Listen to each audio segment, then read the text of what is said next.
안녕하세요. 오늘 여러분과 함께 팀 켈러 목사님의 설교 녹취록을 좀 깊이 들여다보려고 합니다. 주제는 시편 88편인데요.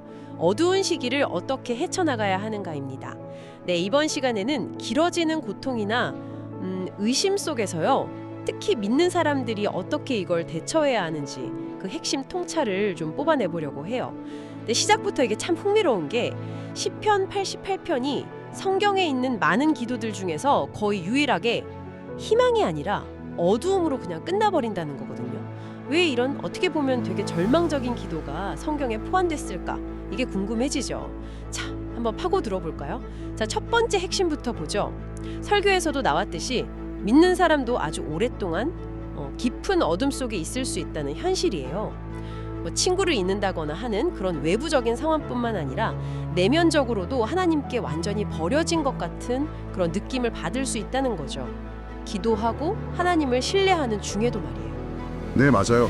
여기서 성경의 어떤 뭐랄까 놀라운 현실주의가 드러나는 거거든요. 우리가 흔히 생각하는 것처럼 믿으면 다 잘 풀릴 거다, 이런 쉬운 삶을 약속하는 게 아니라는 거죠. 프린세스 브라이드라는 영화 대사처럼 인생은 고통이야 라고 말하는 듯한 그런 면이 있어요. 오히려 잘못된 기대를 갖는 게 고통을 더 악화시킬 수 있는데, 성경이 이런 현실을 딱 보여주는 것 자체가 어떤 면에서는 큰 위로가 될 수 있는 거죠. 이게 꼭 당신 잘못만은 아닐 수 있다, 뭐 이런 메시지요. 아, 그렇군요. 현실을 직시하게 해주는 자비다. 그런데 여기서 정말 흥미로운 지점이 나오는데요. 설교자는 바로 그 어두운 시기가 하나님의 은혜를 배우기에 가장 좋은 때라고 말합니다. 이게 진짜 역설적이잖아요. 시편 기자의 기도를 보면 솔직히 좀 불손해 보일 정도예요. 죽은 자가 일어나 주를 찬양하리이까 이렇게 따지듯 묻기도 하고, 또 내가 젊어서부터 고난을 당했다 이렇게 자기 고통을 좀 과장하는 것처럼 보이기도 하고요. 바로 그 지점이에요. 이게 데리 키드너라는 유명한 구약학자의 통찰과 딱 연결되는데요. 키드너는 이런 불완전하고 때로는 좀 불경스러워 보이기까지 하는 기도가 성경에 들어있다는 사실 그 자체가 하나님의 은혜를 보여주는 거라고 말해요. 그러니까 하나님은 우리가 완벽하게 기도하고 행동해야만 우리 하나님이 되어주시는 게 아니라는 거죠.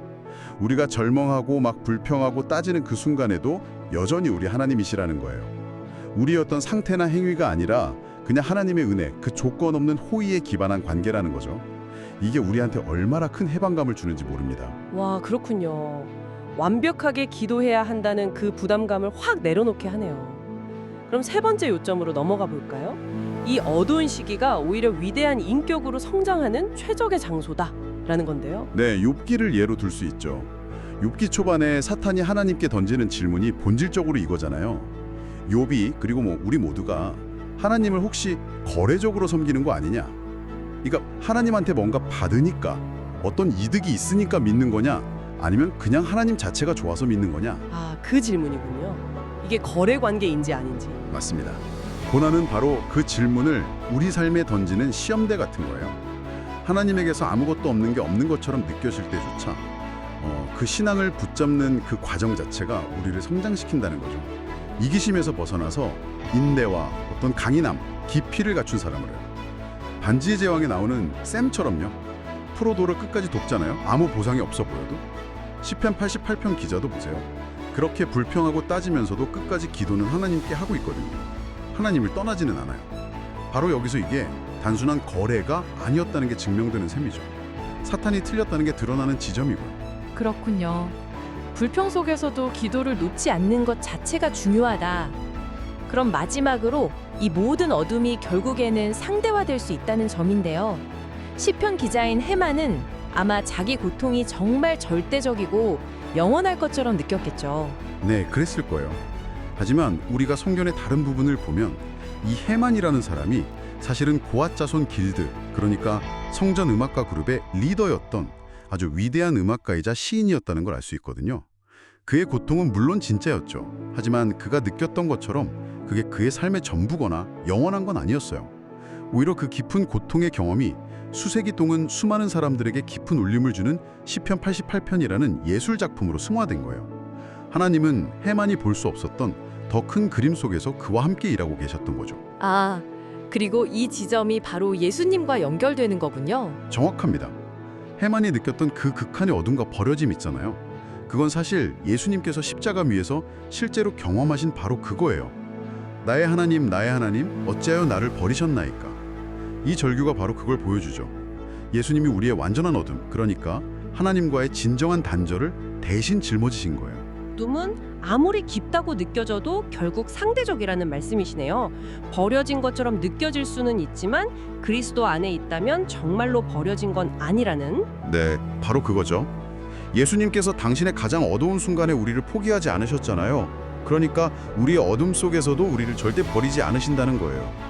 그래서 헤마네가 냉소적인 질문, 죽은 자가 일어나 주를 찬양하리이까? 이 질문에 대한 답은 예수님의 부활 때문에 이제 분명한 이해가 된 거죠.